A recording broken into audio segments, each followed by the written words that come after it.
Callum Harding had not spoken a single word in 10 years. Not when his brother died in his arms. Not when 3 orphan children were placed under his care.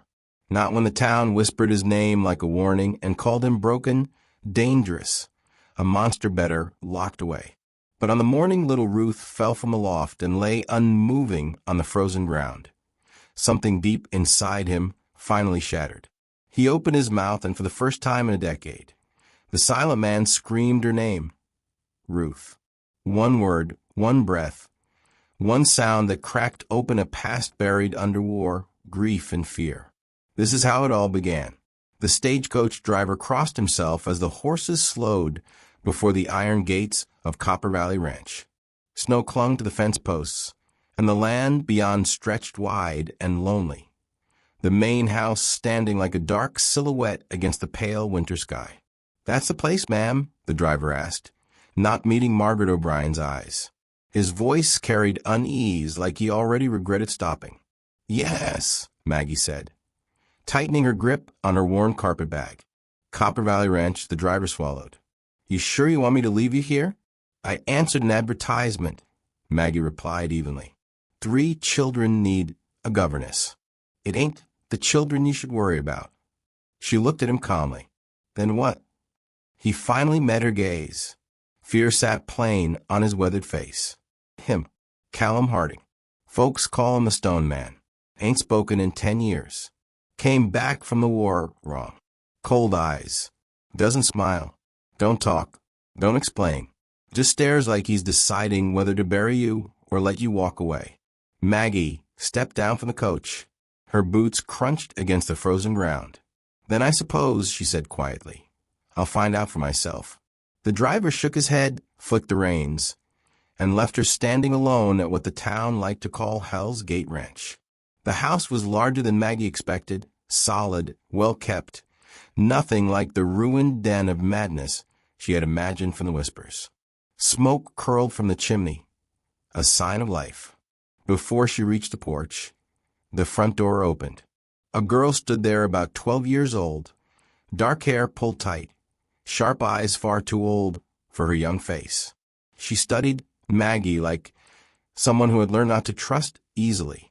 "You're the new one," the girl said. It wasn't a question. "I'm Margaret O'Brien," Maggie replied gently. "You must be Grace." Grace stepped aside. The last governess lasted 3 days. The one before her, 2. "You don't look like you'll make it through the night." Maggie climbed the steps. "I'm tougher than I look. Everyone says that." Inside, the house was warm and clean. A fire burned in a massive stone hearth.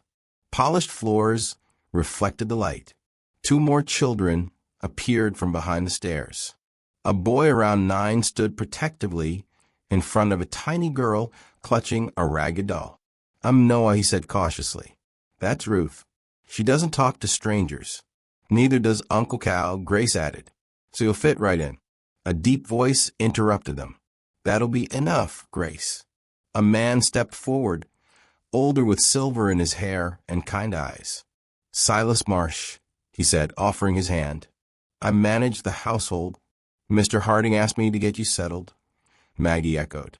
Silas smiled slightly. He wrote it down as if on cue. A heavy silence settled over the room. Silas led Maggie through the house, explaining as they walked. Daniel Harding, Callum's younger brother, had died of fever 2 years earlier. The children's mother had passed, giving birth to Ruth. Callum had taken them in without hesitation. "A man who doesn't speak, raising 3 children," Maggie murmured. Silas stopped and faced her. "Miss O'Brien, I've known Callum Harding for 15 years. He ain't broken, ain't dangerous, ain't mad.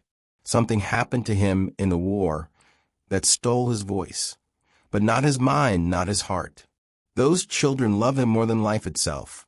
Then why does the town hate him?" Maggie asked. "Because folks fear what they don't understand." They reached a closed door. "He's in his study," Silas said. "Be patient. He says more with silence than most men say with words." Silas knocked and opened the door. Callum Harding stood by the window, his back rigid, broad shoulders tense.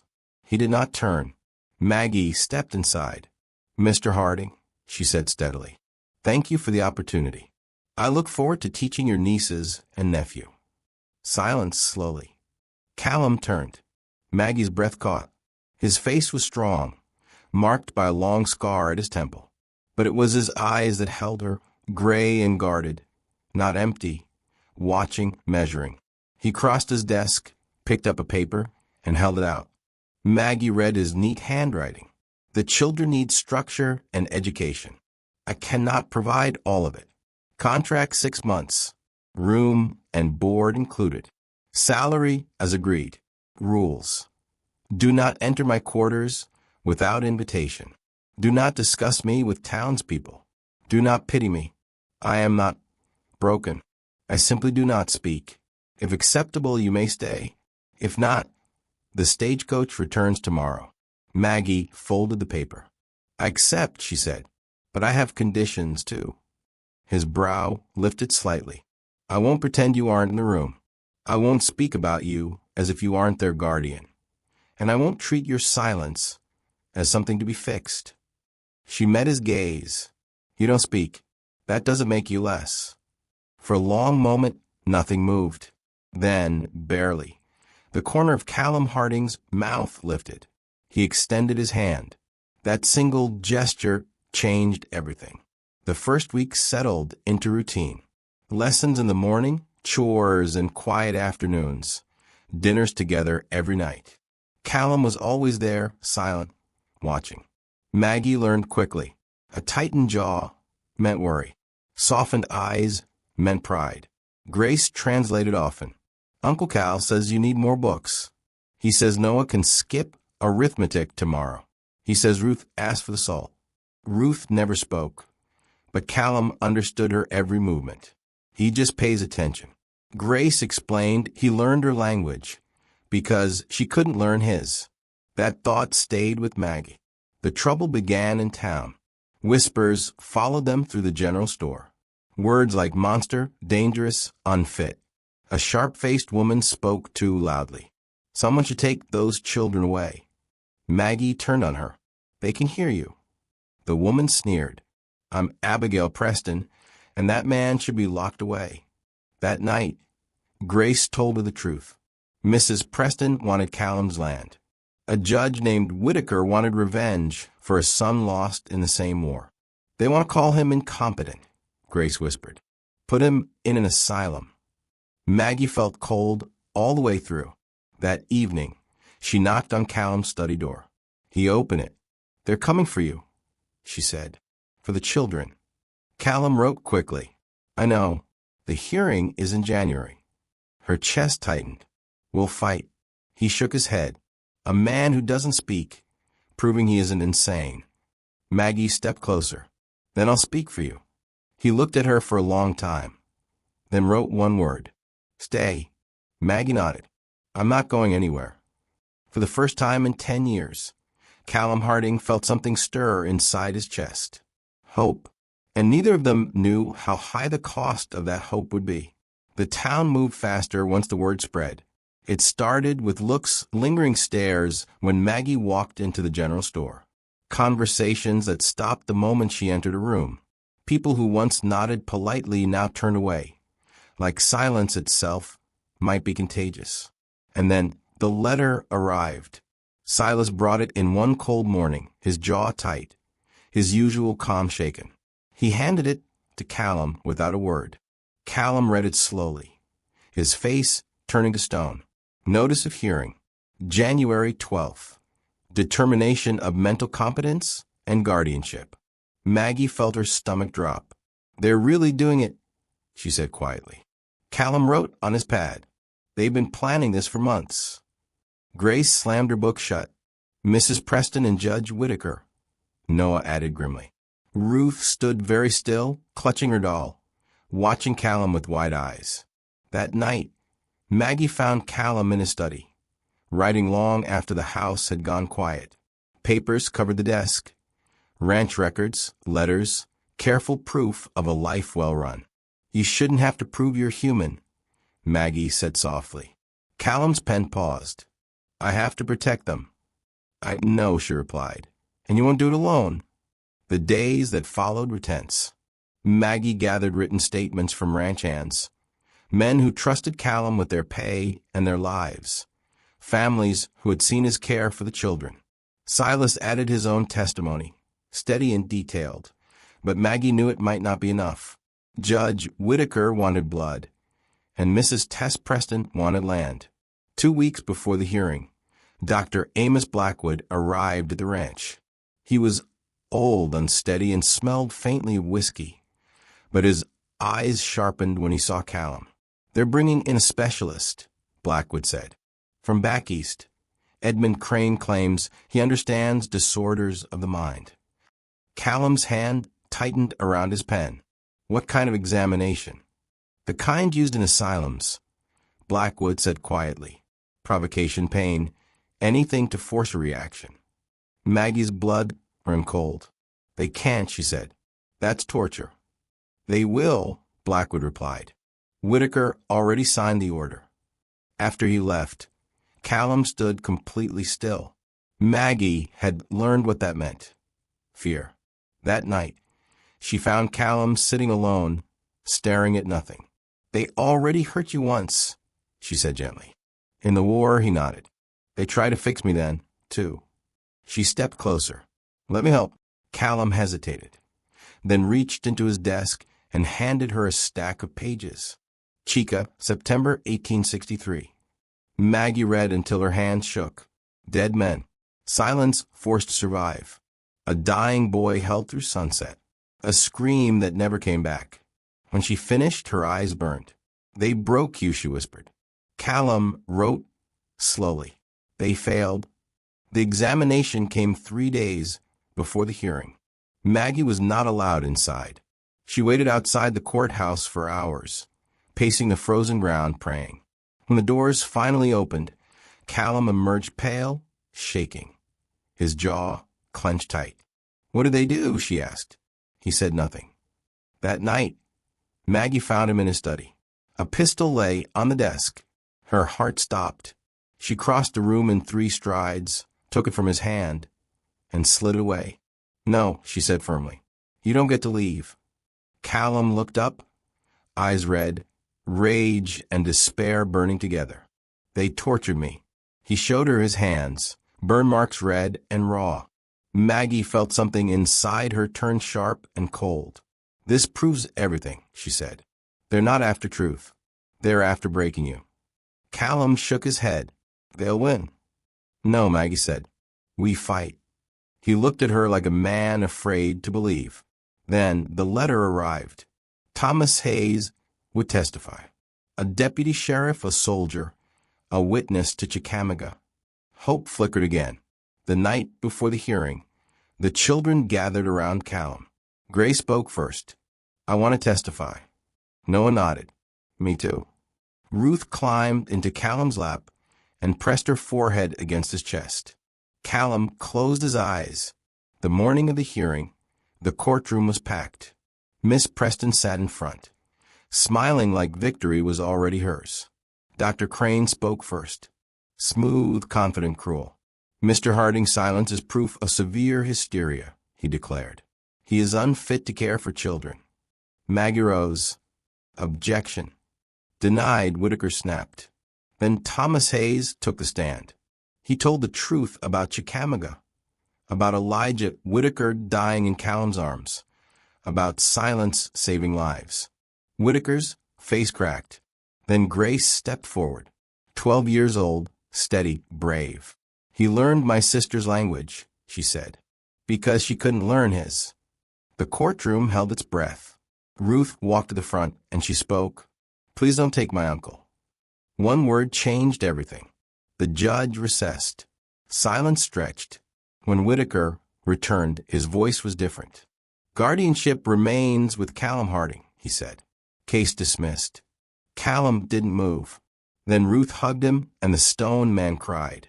But the story was not over yet because the damage done by silence, fear, and cruelty does not fade easily.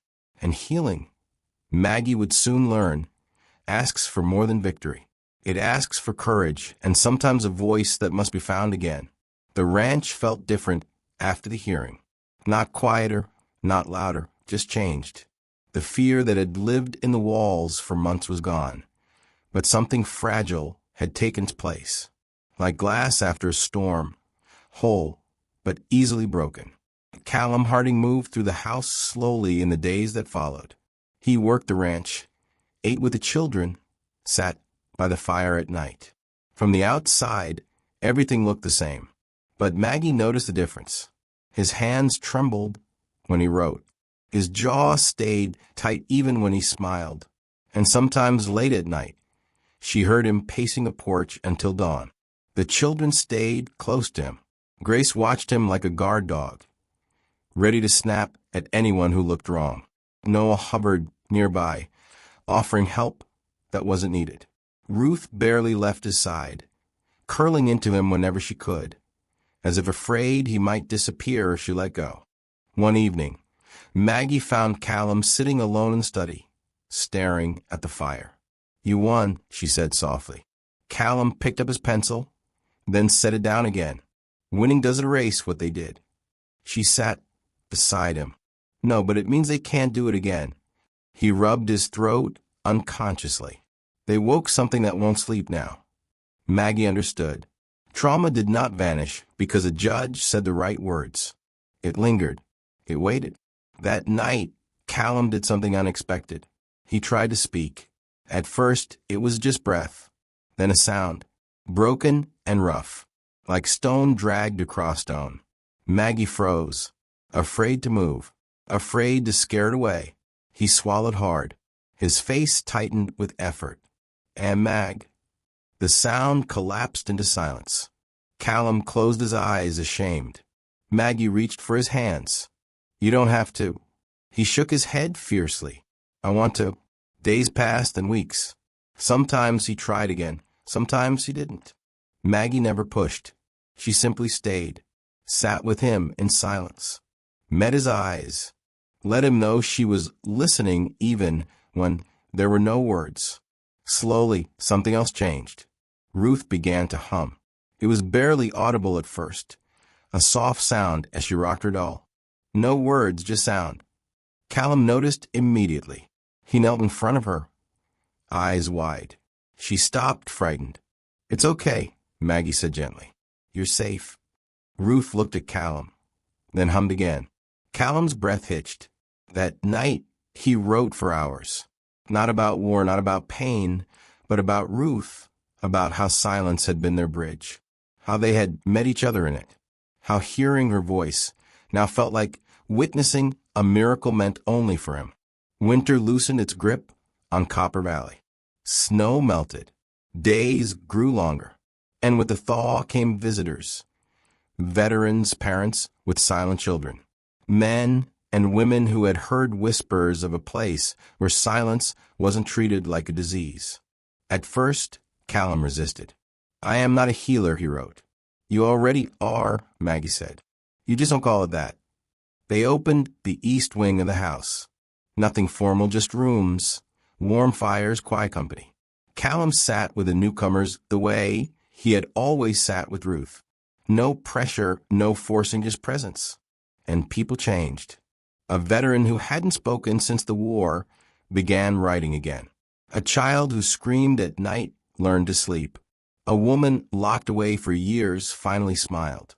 Grace watched it all with awe. "He understands them," she said one evening. "Better than doctors ever did."